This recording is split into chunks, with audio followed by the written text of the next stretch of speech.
There is a moment in every deep inquiry where you realize the subject is not finished with you, even when you believed you were finished with it. You think you have walked every corridor, opened every door, explored every shadow, and then a single exchange reveals a structure you had not seen, a hidden staircase behind the wall that demands a return. That is what happened when the soul trap discussion resurfaced with a precision that was not reaction-based, but architecture-based. A framework built on logic that is not casual fear but organized fear, arranged fear, systemic fear. And when fear is shaped into a system, it becomes an argument. And an argument becomes an internal world. When an internal world gains coherence, it becomes a lived reality for the one who holds it. That is the point where you must speak differently, not to win but to open a window in a room that has no windows by design.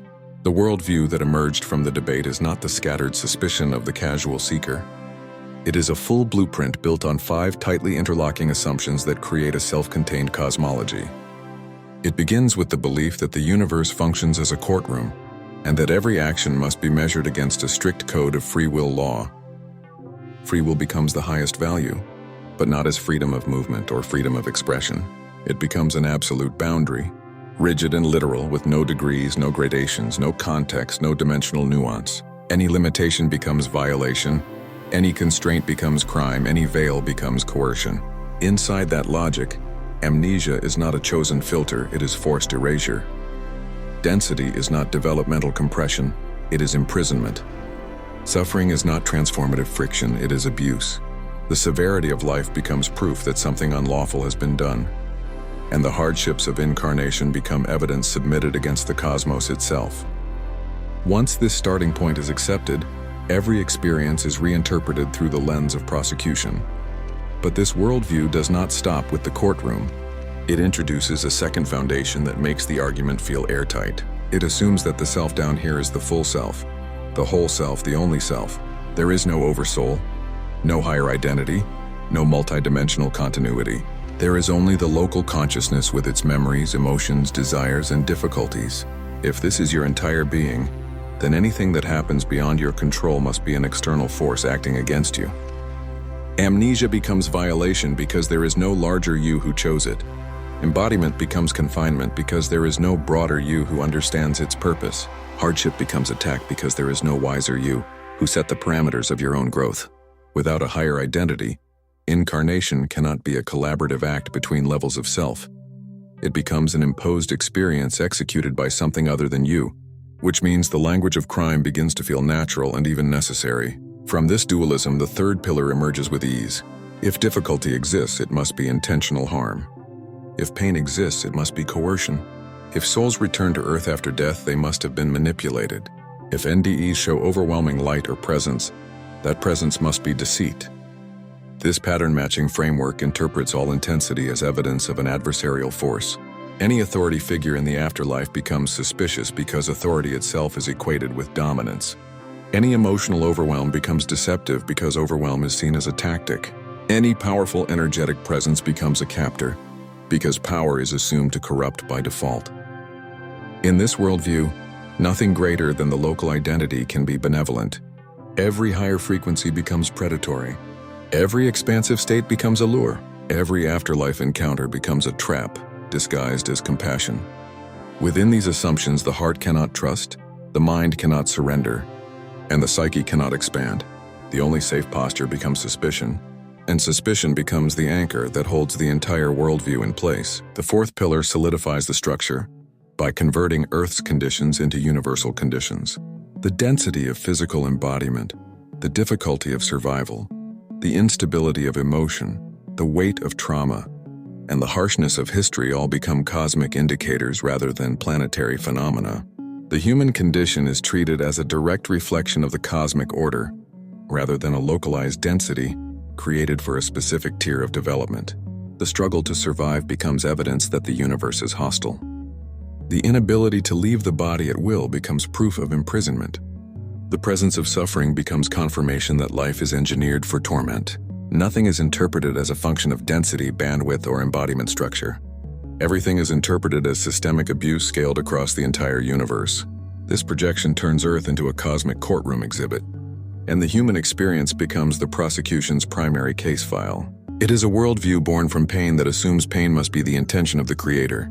The final pillar ties all the others into a closed loop.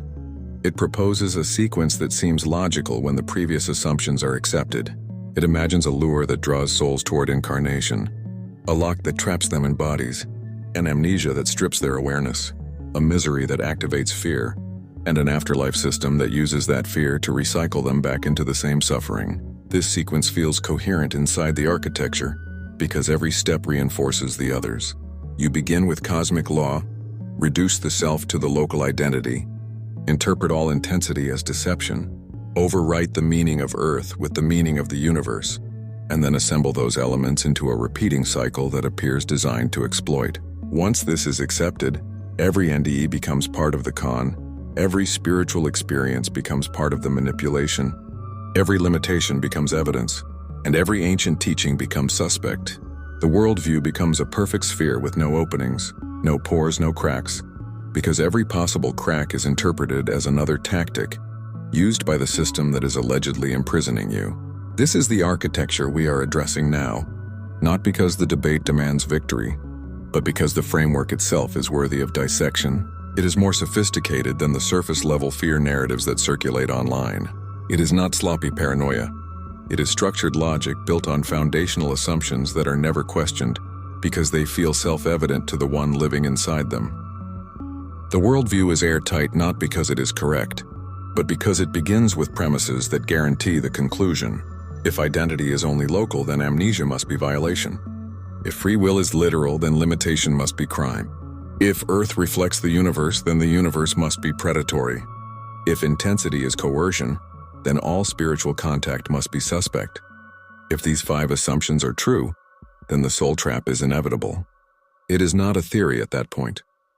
It is the only possible explanation available within that structure. This is why debates about evidence never resolve anything. Evidence is not the issue. The architecture is the issue. If the foundation is fear interpreted as law, then every discussion about development will feel like a justification of abuse. If the foundation is local identity interpreted as the whole identity, then every explanation of a higher self will feel like an evasion of moral responsibility.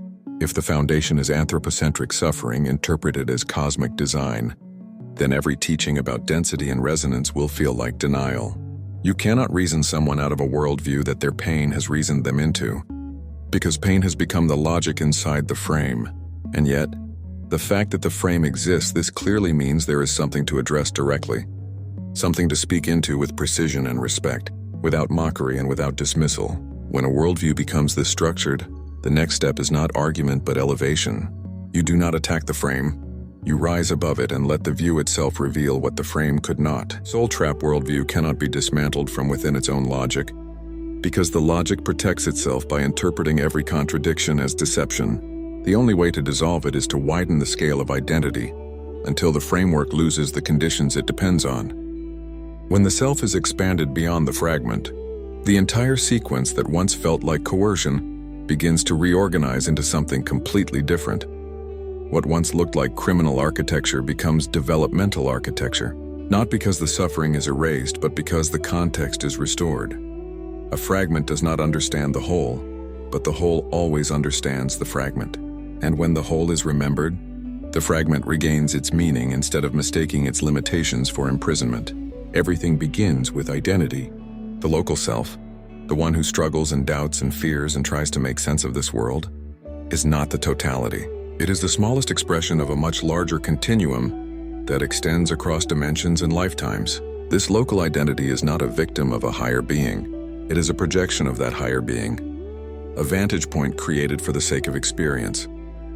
When the local identity forgets this, It assumes that any force greater than itself must be external and therefore must be dangerous. But when the broader identity is restored, the entire dynamic shifts. Amnesia becomes a veil chosen by the same being who will one day lift it. Embodiment becomes an immersion chosen by the same consciousness who will one day step out of it. Limitation becomes a contract between layers of self, rather than a violation imposed by another. Without this larger frame, every developmental constraint looks like coercion. With this larger frame, even the sharpest limitations become part of an internal agreement between levels of the same being. The difficulty arises when someone equates the Oversoul with a separate entity, rather than their own larger consciousness. If you believe the Oversoul is someone else, then any choice made at that level feels like a decision imposed upon you. But the Oversoul is not an overseer. It is you, expanded far beyond the bandwidth of this life. It is the intelligence that remembers what this identity cannot hold all at once. It is not an authority figure deciding your fate. It is the version of you that has seen more, understood more, and integrated more than this small window can contain. The veil between the Oversoul and the incarnate self is not imposed by a cosmic jailer. It is created by the Oversoul itself to prevent overwhelm, to stabilize the experiential arc, and to preserve the integrity of the perspective you came here to inhabit. A being that remembers every lifetime simultaneously would not be able to fully inhabit any of them. The veil is not coercion, it is coherence. And coherence is not a violation of free will. It is the fulfillment of free will at a level the local mind has not yet remembered. When you shift identity upward, the notion of free will changes its meaning. Free will is not the freedom of the fragment to do whatever it wants in the moment. It is the freedom of the whole being to choose the entire arc of its own development. The choices made before incarnation are not overwritten by the choices made during incarnation. They are larger choices that include the smaller ones. When someone insists that free will is violated the moment the local self experiences limitation, they are assuming that the local self is the only valid self. But when the Oversoul chooses a difficult incarnation, a dense environment, or a bandwidth of challenge, the local self who cries out against these conditions is not being oppressed. It is expressing the very tension that creates growth. There is no violation when you are pushing against the walls that you built for your own expansion. The tension is part of the design. The resistance is part of the awakening. The struggle is part of the remembering. None of it is evidence of a system acting against you. It is evidence of a system responding to your own higher directive. Pain and difficulty become distorted when interpreted through the lens of punishment. But not all harsh conditions are punitive. Some are generative. This density is one such field. Earth is not a prison. It is a narrow band of consciousness designed to amplify specific developmental qualities. The constraints of the body are not chains. They are stabilizers for a field of perception that would otherwise fracture under the weight of its own multidimensional memory. The inability to leave your body at will is not a sign of imprisonment. It is a necessary function of embodiment in a frequency range where coherence requires anchoring. Movement across states of consciousness requires bandwidth that the nervous system cannot hold without preparation. This is not coercion. It is physics at a metaphysical scale. Every density has rules. Every field has conditions. Every incarnation has parameters that allow the experience to remain intact. Without these parameters, the incarnation dissolves into chaos, and the developmental arc collapses. The soul trap worldview insists that suffering is evidence of abuse. But suffering can also be the friction that reveals what has not yet matured, integrated, or aligned. Growth in high-density fields is not gentle because gentle growth does not create the kind of transformation that souls come here to embody. This field intensifies emotion, magnifies contrast, exposes distortions, and accelerates integration. These conditions are not violations. They are catalysts, and catalysts do not exist to punish. They exist to reveal. A soul does not choose Earth for comfort.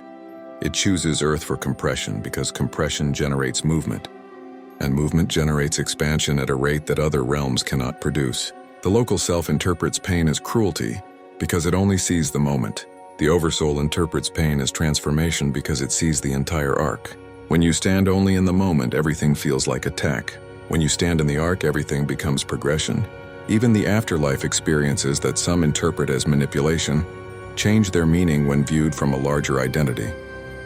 The overwhelming presence, the light, the love, the sense of home, the guidance, the review, the choice points, the return, none of these are tactics used to deceive.